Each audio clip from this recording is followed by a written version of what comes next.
당신이 지금까지 믿어왔던 모든 것들이 잘못되었다면 어떨까요?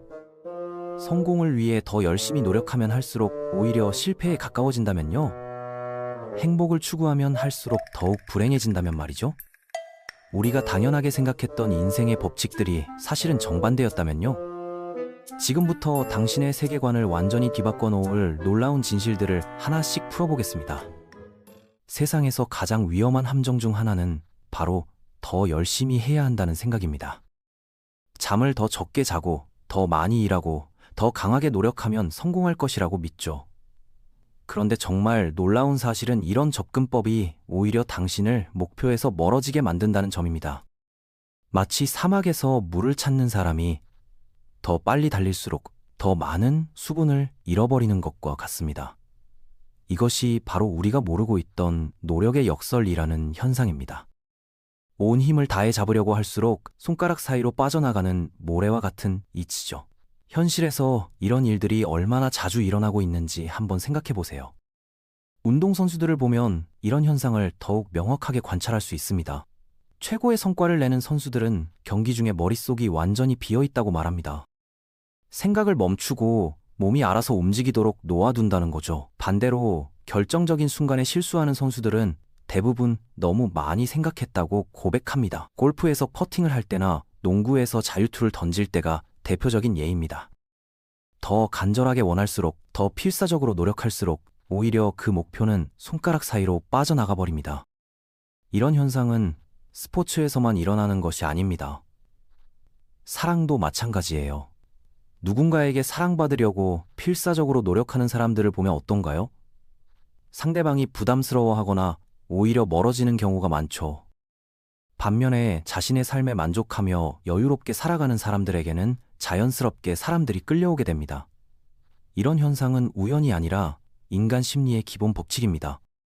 필사적인 노력이 오히려 상대방에게 불안감을 주고 여유로움이 매력으로 다가오는 거죠. 그렇다면 도대체 해답은 무엇일까요? 바로 긴장을 풀고 노력하는 것입니다. 목표를 향해 행동하되 결과에 집착하지 않는 거죠. 마치 활시위를 당기듯이 적절한 긴장감은 유지하면서도 손목에는 힘을 빼는 것처럼 말입니다. 이런 균형 감각을 터득한 사람들이 결국 인생에서 가장 큰 성취를 이뤄냅니다. 동양 철학에서 말하는 무의이치의 개념과도 일맥상통하는 지혜입니다. 완벽한 계획을 세우고 모든 것을 통제하려고 할 때 역설적으로 통제력을 잃게 되는 현상도 흥미롭습니다. 완벽주의자들을 관찰해보면 매 순간을 계획하고 모든 변수를 예측하려고 노력하지만 실제로는 예상치 못한 상황에 가장 취약한 모습을 보입니다. 왜냐하면 그들은 계획에 없던 일이 생기면 완전히 당황해버리기 때문이죠. 마치 GPS에만 의존하던 운전자가 갑자기 내비게이션이 꺼졌을 때 길을 찾지 못하는 것과 같습니다. 모든 것을 미리 정해놓으려는 욕구가 오히려 적응력을 떨어뜨리는 결과를 가져오는 것입니다. 인생이라는 게임에서 완벽한 공략집은 존재하지 않는다는 사실을 받아들여야 합니다. 반면에 진정으로 성공하는 사람들은 자신이 영향을 줄 수 있는 영역과 그렇지 못한 영역을 명확하게 구분합니다. 날씨를 바꿀 수는 없지만 우산을 챙길 수는 있고, 다른 사람의 마음을 바꿀 수는 없지만 자신의 행동을 통해 좋은 인상을 줄 수는 있다는 것을 알고 있습니다. 이런 지혜를 가진 사람들이 오히려 더 많은 것들을 자신의 뜻대로 만들어 나가게 됩니다. 스토아 철학에서 말하는 관심의 이분법이라는 개념이 바로 이것입니다. 에너지를 낭비하지 않고 정말 중요한 곳에만 집중하기 때문에 더 큰 성과를 얻을 수 있는 것이죠. 이것이 바로 현명한 사람들이 알고 있는 인생의 비밀 중 하나입니다. 당신이 잠들어 있는 동안 뇌에서는 정말 신기한 일이 벌어지고 있습니다. 낮 동안 쌓인 정신적 쓰레기들을 청소하는 작업이 본격적으로 시작되죠. 마치 사무실 청소부들이 모든 직원이 퇴근한 후에야 일을 시작하는 것처럼 뇌도 의식이 꺼진 상태에서 대청소를 합니다. 뇌척수액이라는 특별한 액체가 뇌 전체를 돌아다니면서 독소와 노폐물들을 씻어내는 거죠. 이 과정에서 알츠하이머나 파킨슨병의 원인이 되는 독성 단백질들도 함께 제거됩니다. 잠이 단순한 휴식이 아니라 뇌의 필수적인 유지보수 시간이라는 것이 과학적으로 입증된 것입니다. 더욱 놀라운 사실은 이 과정에서 뇌세포들이 실제로 크기를 줄여서 청소 통로를 넓힌다는 점입니다. 평소보다 60% 정도 더 많은 공간을 확보해서 청소 효율을 높이는 거예요. 이렇게 정교한 시스템이 매일 밤마다 자동으로 작동하고 있다는 게 정말 경이롭지 않나요? 그래서 잠을 제대로 못 잔 날에는 머리가 멍하고 집중력이 떨어지는 겁니다. 청소가 제대로 안 된 상태로 하루를 시작하는 것과 같으니까요. 수면 부족이 단순히 피로함의 문제가 아니라 뇌 건강에 직접적인 영향을 준다는 것을 이제 이해할 수 있을 것입니다. 잠의 중요성을 알았다면 이제 깨어있는 시간에 대해서도 생각해 볼 필요가 있습니다. 우리는 종종 바쁘다는 것과 생산적이라는 것을 혼동하는 경우가 많습니다. 하루 종일 이것저것 하느라 바쁘게 보냈지만 정작 중요한 일은 하나도 진전이 없었던 경험이 있을 것입니다. 이런 현상을 바쁨의 착각이라고 부를 수 있는데 움직임 자체를 성과로 착각하는 것이죠. 마치 러닝머신 위에서 열심히 뛰면서 멀리 간다고 생각하는 것과 같습니다. 진정한 생산성은 얼마나 많은 일을 했느냐가 아니라 얼마나 중요한 일을 완성했느냐에 달려 있습니다. 행복이라는 감정도 참 묘한 특성을 가지고 있습니다. 직접 쫓아가면 도망가고 무시하면 오히려 다가오는 거죠. 마치 고양이의 성격과 비슷합니다. 고양이에게 다가가려고 하면 피하지만 책을 읽고 있으면 무릎 위로 올라오는 것처럼요. 행복도 마찬가지로 다른 일에 몰두하고 있을 때 부산물처럼 따라오는 경우가 많습니다. 이것을 심리학에서는 쾌락의 역설이라고 부르기도 합니다. 직접적으로 기쁨을 추구할 때보다 의미 있는 활동에 집중할 때 더 큰 만족감을 얻는다는 것이죠. 신경과학 연구에 따르면 우리 뇌에는 행복의 기준점이 설정되어 있다고 합니다. 좋은 일이 생겨서 일시적으로 기분이 좋아져도 몇 달 지나면 원래 수준으로 돌아오고 나쁜 일이 생겨서 우울해져도 시간이 지나면 다시 평상시 상태로 회복됩니다. 이를 쾌락 적응 또는 행복 적응이라고 부르는데 결국 행복은 외부 조건보다는 내적인 태도에 더 많이 좌우된다는 뜻입니다. 복권에 당첨된 사람들과 교통사고로 하반신 마비가 된 사람들을 1년 후에 조사해보면 행복 수준의 차이가 생각보다 크지 않다는 연구 결과도 있습니다. 인간의 적응력이 그만큼 놀라우며 동시에 외부 조건 변화만으로는 지속적인 행복을 얻기 어렵다는 것을 보여주는 사례입니다. 이런 사실을 알면 무언가를 얻어야만 행복해질 수 있다는 생각에서 벗어날 수 있게 됩니다. 그렇다면 진정한 행복은 어디서 오는 걸까요? 연구 결과에 따르면 성취나 소유가 아니라 성장과 기여에서 나온다고 합니다. 새로운 것을 배우고 조금씩 발전해 나가며 다른 사람들에게 도움이 되는 일을 할 때 가장 깊은 만족감을 느끼게 됩니다. 이런 활동들은 공통적으로 자신보다 큰 무언가와 연결되어 있다는 느낌을 줍니다. 개인적인 이익을 넘어선 더 큰 목적을 위해 행동할 때 인간은 가장 충만함을 경험하게 됩니다. 행복을 목적으로 삼지 말고 의미 있는 일을 하다 보면 자연스럽게 따라오는 선물로 여기는 것이 훨씬 현명한 접근법입니다. 우리가 자신을 객관적으로 판단한다고 생각하지만 사실 뇌는 수십 가지 편향된 필터를 통해 현실을 왜곡해서 보여줍니다. 자신에게 유리한 정보는 받아들이고 불리한 정보는 무시하는 확증 편향이 대표적이죠. 또한 매력적인 사람을 더 똑똑하다고 생각하는 후광 효과, 손실을 지나치게 두려워하는 손실회피 성향 등이 우리의 판단을 계속해서 흐리고 있습니다. 이런 편향들은 원시시대에는 생존에 도움이 되었지만 현대 사회에서는 오히려 올바른 판단을 방해하는 요소가 되고 있습니다.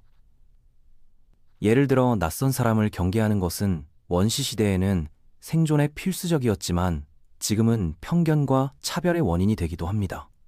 우리의 뇌가 아직도 수만 년 전의 환경에 최적화되어 있다는 사실을 기억해야 합니다. 더 재미있는 건 우리는 다른 사람을 행동으로 판단하면서 자신은 의도로 판단한다는 점입니다.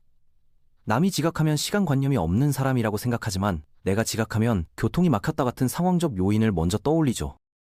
이런 이중잣대가 인간관계에서 많은 오해를 불러일으킵니다. 상대방의 행동을 판단할 때는 그 사람이 처한 상황도 함께 고려해야 합니다. 만약 누군가가 무례하게 행동했다면 그 사람의 성격 때문인지 아니면 그날 특별히 힘든 일이 있었던 건지 생각해 볼 필요가 있습니다. 이런 관점의 전환만으로도 인간관계는 훨씬 원만해질 수 있습니다. 이런 편향들을 완전히 없앨 수는 없지만 그 존재를 인식하는 것만으로도 훨씬 나은 판단을 할 수 있게 됩니다. 내가 너무 확신을 가지고 있을 때 잠시 멈춰서 혹시 어떤 편향이 작용하고 있는 건 아닐까라고 자문해보는 습관이 필요합니다. 특히 감정적으로 격앙되어 있을 때나 중요한 결정을 앞두고 있을 때는 더욱 신중해야 합니다. 때로는 신뢰할 만한 친구나 동료에게 객관적인 의견을 구해보는 것도 좋은 방법입니다. 다른 사람의 시각을 통해 내가 놓치고 있는 부분을 발견할 수 있으니까요.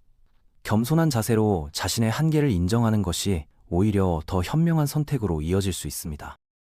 결정의 90% 이상이 감정에서 시작된다는 사실도 정말 놀라운 발견입니다. 우리는 논리적으로 선택한다고 생각하지만 실제로는 감정적으로 결정하고 나서 그 결정을 합리화하는 이유들을 나중에 찾아내는 경우가 대부분입니다. 직업을 선택할 때도, 연인을 고를 때도, 물건을 살 때도 마찬가지죠. 먼저 이 사람이 좋다 또는 이 제품이 끌린다는 감정이 생기고 그 다음에 왜 그런 선택이 합리적인지에 대한 논리를 만들어내는 것입니다. 이런 과정이 나쁘다는 것이 아니라 우리가 생각하는 것만큼 논리적이지 않다는 점을 이해하는 것이 중요합니다. 감정의 역할을 인정하고 존중하면서도 중요한 결정에서는 충분한 시간을 두고 신중하게 접근하는 것이 현명합니다. 감정적 뇌가 정보를 처리하는 속도는 논리적 뇌보다 수십만 배 빠르다고 합니다. 그래서 첫인상이나 직감이 생각보다 정확한 경우가 많은 거죠. 우리가 어떤 사람을 만났을 때 몇 초 안에 드는 느낌이 나중에 그 사람과의 관계를 어느 정도 예측할 수 있다는 연구 결과도 있습니다. 다만 중요한 건 감정을 무조건 따라가는 것이 아니라 감정을 하나의 데이터로 받아들이고 행동하기 전에 한 번 더 생각해보는 여유를 갖는 것입니다. 감정은 소중한 정보를 제공하지만 동시에 오판을 일으킬 수도 있다는 양면성을 가지고 있습니다. 균형 잡힌 판단을 위해서는 감정과 논리를 적절히 조화시키는 지혜가 필요합니다. 기억이라는 것도 우리가 생각하는 것만큼 신뢰할 수 있는 게 아닙니다. 컴퓨터의 하드디스크처럼 정확하게 저장되는 것이 아니라 위키피디아처럼 계속 편집되는 문서에 가깝습니다. 그것도 편집자가 바로 우리 자신이죠. 기억을 떠올릴 때마다 그 기억은 조금씩 변형되고 현재의 감정이나 상황에 맞게 각색됩니다. 어린 시절의 추억이나 과거의 연인과의 기억이 시간이 지나면서 점점 미화되거나 반대로 더 나쁘게 기억되는 것도 이런 이유 때문입니다. 기억은 과거의 정확한 기록이 아니라 현재의 나를 기준으로 재구성된 이야기라고 보는 것이 맞습니다. 이런 특성을 이해하면 과거에 대한 집착에서 벗어날 수 있게 됩니다. 과학자들은 실제로 사람들에게 일어나지 않은 일에 대한 생생한 거짓 기억을 심어주는 실험에 성공했습니다. 그 기억이 가짜라는 사실을 알려줘도 피실험자들은 진짜라고 주장할 정도로 확신을 가지게 됩니다. 이는 법정 증언의 신뢰성에 대해서도 많은 시사점을 던져줍니다. 목격자의 증언이 절대적으로 신뢰할 수 있는 증거가 아니라는 것이 과학적으로 입증된 것이죠. 우리가 확실히 기억한다고 생각하는 것들 중에도 실제로는 왜곡되었거나 심지어 존재하지 않았던 것들이 있을 수 있습니다. 이런 사실을 받아들이는 것은 처음에는 불편하지만 결국 더 열린 마음으로 세상을 바라볼 수 있게 해줍니다.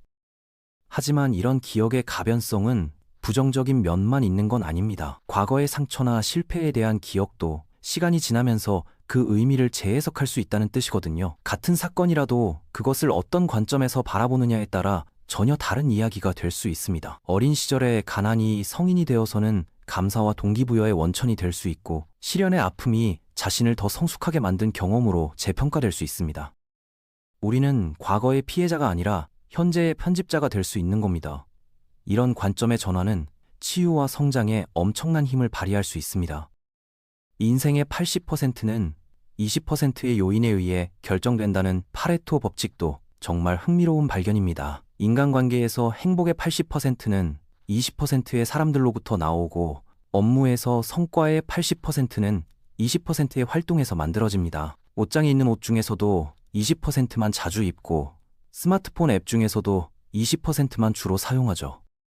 이 법칙은 경제학자 파레토가 이탈리아의 토지 소유 분포를 조사하면서 발견한 것인데, 나중에 거의 모든 영역에 적용되는 보편적 원리임이 밝혀졌습니다. 회사에서도 20%의 고객이 80%의 매출을 만들어내고 20%의 직원이 80%의 성과를 담당하는 경우가 많습니다. 이런 불균등한 분포는 자연스러운 현상이며 이를 이해하고 활용하는 것이 효율적인 삶의 비결입니다.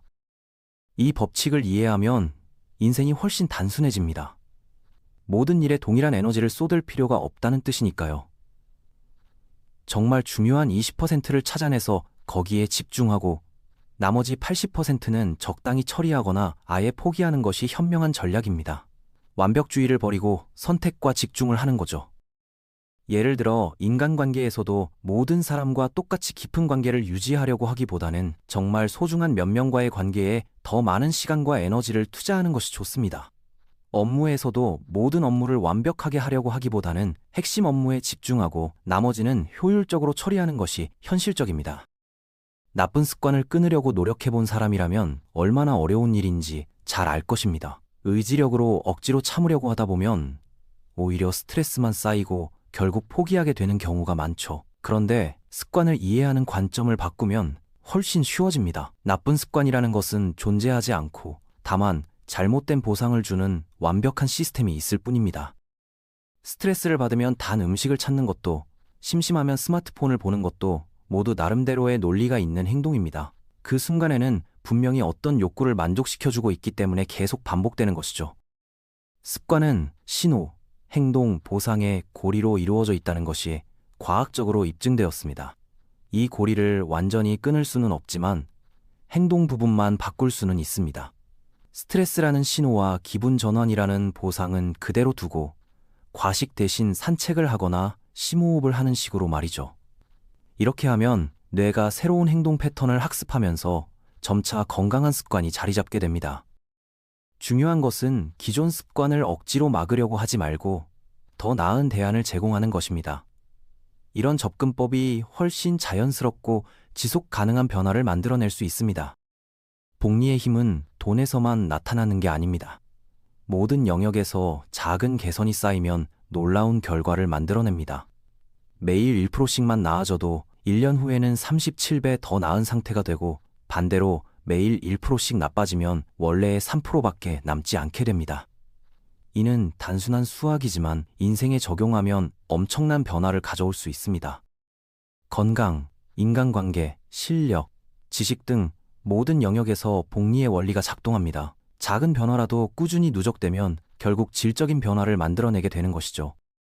문제는 우리가 하루의 변화는 과대평가하고 1년의 변화는 과소평가한다는 점입니다. 하루 10분씩 책을 읽는다고 해서 당장 똑똑해지지는 않지만 1년 후에는 분명히 다른 사람이 되어 있을 겁니다. 하루 5분씩 운동한다고 해서 몸이 바로 바뀌지는 않지만 꾸준히 하다 보면 체력과 건강이 크게 향상됩니다.